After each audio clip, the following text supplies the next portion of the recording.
What's good, everyone, and welcome back to Kaya's Commentary. And if you're new here, welcome to Kaya's Commentary. This is a podcast that offers commentary on pop culture topics, real world issues, and anything in between. This is episode 4 of my 13-part series, Picture This, where I look at Black, Indigenous people of color representation in media and how that affects their presence in the science fiction and fantasy genres of today. In episode 3, we covered race and its effects on Indigenous communities, and today we're looking at race and its effects on Latinx communities. As stated in prior episodes, the series contains use of out-of-date language. I feel that it is important not to censor myself, as I don't feel that I could properly talk about the stereotypes, their impact, or their official names from a historical context without using certain words. So viewer discretion is advised.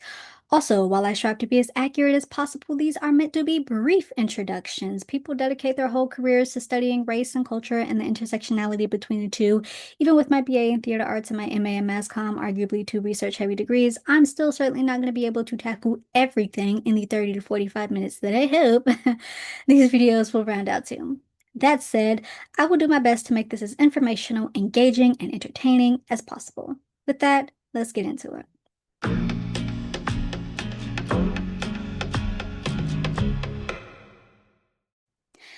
Much like with indigenous tribes of North America, many Latinx people are also considered an inferior Mongol race meant to be trumped by Western manifest destiny. The Battle of the Alamo, which lasted all of 13 days in early 1836, is often remembered as Texas' war for independence from Mexico. Commanders such as James Bowie, William Travis, and Davy Crockett are renowned for their bravery for holding the former Franciscan mission, the Alamo, as a stance of independence from Mexico. Although the Texans would lose, it is their fearlessness that is remembered. Remember the Alamo is a popular war phrase, especially during the American-Mexican War. According to History.com, historians actually believe this act of independence had more to do with slavery being permitted in Texas and Mexico's efforts to end it. Speaking of the American-Mexican War, it took place between the years of 1846 through 48, and here, especially after the defeat at Alamo, which would later be won by Sam Houston and 800 Texans, natives of the lands are looked at as Indians as well, who are barbarous and savages. In reality, the U.S. government would provoke Mexico into war after it failed to buy the lands. According to PBS, President James K. Polk, after sending troops to Texans to stoke war flames, said of Mexico once they fired, quote, Mexico has invaded our territory and shed American blood upon American soil, end quote. Although the war was debated and its morality, it was still fought and won by the U.S. government. Another interesting quote I want to point out is Ulysses S. Grant's quote, calling the war, quote, one of the most unjust ever waged by a stronger against a weaker nation, end quote. Now, not to prove or disprove Grant's own ignorance or biases as he was against the war, but the fact that Mexico would be considered a weaker nation when American troops were often outnumbered by Mexican troops during the conflict says something. According to the documentary Latinos Beyond Real, the American victory of the American-Mexican War creates the image of Mexicans as less than civilized people who couldn't maintain and keep their lands because of their wildness. Sound familiar? Fast forward to the late 1800s, and between 1898 and 2000, about 7,300 films stereotyped Latinx people in one way or another. This period can be broken into three eras. Period 1, 1898 through 1931, where more than 800 films are produced, and those have many negative stereotypes remaining, including El Bandito. This is a Mexican or really any Latino presenting person, as much like with Indigenous people, distinctions were either not made between certain groups or were notably made for colorist reasons that I'll come back to later. But a Mexican or any Latino bandit or greaser. He was treacherous, he was violent, he was shifty and dishonest. He was emotional and irrational. He was just not very smart. And so when Hollywood rewrote history in favor of Western superiority films, the Mexican general, in some cases a white actor in brownface, typically fit this profile. And we see this in the 1914 short Bronco Billy and the Greaser. There were about only three roles for women and 8 roles for males, but all intersect in some way. Women were the Katina girl. They were sexually titillating and teasing and dancing. Rita from the Wild Wild West, which I'll come back to. Um, we also see this again with From Dusk Till Dawn. Then there is the long-suffering girl who needs to be rescued from this world by the West, also in a way, Rita from the Wild Wild West, or the half-bred harlot, almost like a female El Bandido. She's very sexualized and sexual. She's lusty and hot-tempered. She provided as much sexual ooze as censorship would allow. She was very dependent on a man and a slave to her passions. Men were the greaser or the Latin lover who's a suave ladies' man and emphasized sexual danger. He's highly sexual in an upper class background. Or we see the Latin avenger who's always the antagonist looking for revenge or the sidekick. Then we see period two, 1932 to 1955, where there are a few more positive or favorable portrayals. We get Latino musicals and happy, fun-loving soundtracks like Flying Down a Rio and La Cucaracha. Carmen Miranda is also a star at this time, and the Latin lover really becomes popularized. Latin America was presented as a wonderland of sorts, paradise where you could go and visit and get you a Latin lover. But also, old stereotypes developed as well. This leads us to period three, 1950s through the 1970s, and arguably, you can say even up to this day or to the early 2010s, mid 2010s. So the Old West is replaced and urban centers become the new Old West. Bandits have mental disorder like bipolar, so now they're loci and scary and erratic. We see depictions of Cubans and Colombians and darker skinned Latinx people as cutthroats. El Bandito has become an inner city gangster. Other depictions are presented as, they're just crazy who prey on society and their own people. Now, of course, there are efforts by the communities to dispel these stereotypes. Spanish newspapers in California alone between 1848 and 1942 give a voice to several communities within this larger one. Nationwide, there are like over 540 publications.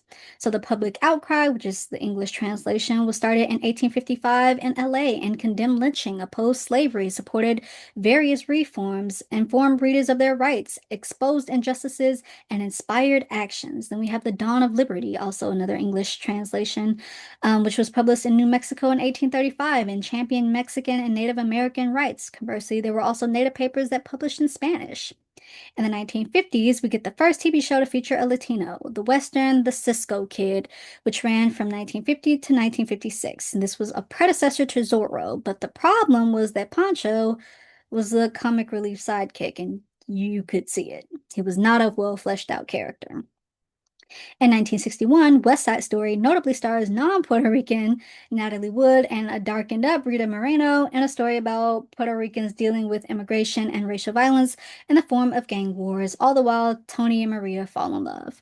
West Side Story is also somewhat credited with creating the Madonna horror dichotomy, so a young woman who is either presented as innocent or not so innocent. Either you're naive and young and pure, or you're wild and sexual and like to party. And we see this in Maria versus Anita. So for the most part, this is like a period of symbolic annihilation. Representation just waves and they aren't presented as much. There are vigilante police kind of films. We see dirty cops or even good cops doing dirty things to people who are deemed as a threat. The criminal is no longer human in these films, and police become judge, jury, and executioner. And this is low-key where we get that phrase dirty Harry. They're also considered urban westerns, so they're set in places that become lawless, with police versus dangerous streets of urban America. And we also see this for Black films or films about Black people and gangs. So the police are portrayed as a thin blue line to save everyone. And then we also get this urban missionary film of sorts when a well-meaning white person would go into a dangerous ghetto to save the people who can't save themselves, a white savior who would stay despite the abuse. Now, the irony in these films is that they never really address America's war on poverty and are criticized for not dealing with the structural issues of why the conditions are the way that they are in these places. These films also push Puerto Ricans into secondary characters in favor of boosting white characters, the white savior. From the 1970s through the 90s, the Latinx communities are gangs and prisoners. TV-wise, Chico and the Man, considered along the lines of a ghetto sitcom, but the main criticism for Chico is that he wasn't Mexican. 1982's AKA Pablo would focus on a Mexican family, but it was also still heavily saturated with stereotypes like Carmen, his sister who was a flirt, and just his overall large family in general. During this time, Latinx communities generally had a low presence in TV. Between 1955 and 86, Latinos only made up about 2% of characters, and then that dropped in the 90s and then came back up to 3% in 99, and then again to 4.8% in 2001. Now, that's fictionalized TV. Now, if they were in the news, according to Latinos Beyond Real, between 1996 and 2006, news stories about the communities was between 11 to 15%, but it was only 1% of them actually covering themselves. In Ken Burns' World War II documentary, there was no mention of Latinos who served, though they have the most medals of honor for World War II, which drew backlash because why were they not depicted? 66% of news stories about Latinos cause problems, especially around immigration. So, this exclusion by story type has had damning effects. Targeted through minor traffic violations, they look at immigrants or illegal aliens, and they are treated like animals, invaders of the houses, weeds.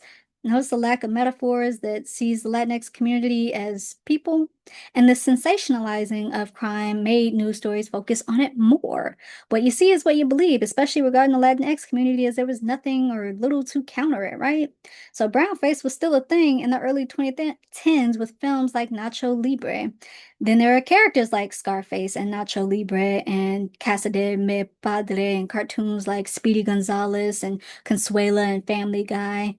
And if a chance is taken on a show that features a predominantly Latinx cast and it fails, according to the documentary, it's used as proof for why others can't work. And so now we're just not going to give you anything because that one failed. So, and we see the same type of thought process for like Black shows and shows that revolve around Asian communities, minorities in general. At the time of this documentary, though, LA is mostly Hispanic, but hiring is 1%. And if hired, you're instructed to be more Latino. So you can try to humanize the stereotype, but if it ain't on the page, it ain't on the stage. Meaning any dubbing will be cut and you'll be asked to do what's on the page. You will be asked to be more Latino. As late as the early 2010s, Latino men are still hyperviolent and barbaric. Women are sexualized and emotionally volatile. This male erotic fantasy of the prostitute and the Spitfires. Also, in this documentary, actress Lisa Vidal speaks to how, for the longest time, she could only get roles as the prostitute. Then there's the domestic, the maid trying to sleep with the man of the house, or the gardener. Even accents are used as a way to other, and the heavier the accent, the more likely it is you're not gonna assimilate into Western culture. Back to the colorist aspect, J-Lo is in a lot of films. Jennifer Lawrence is in a lot of romance, and it's popular to say, it's common to say that, oh, she thrives in romance and should only be in romance. But, she's racially ambiguous and can star in most things. But then you see Michelle Rodriguez, who's an Afro-Latina, and in most of her films, she's a criminal or the macho chick. Now, there are efforts to show more positive images. Real women have curves, delves into the complexities of following your dreams mixed with familial expectations.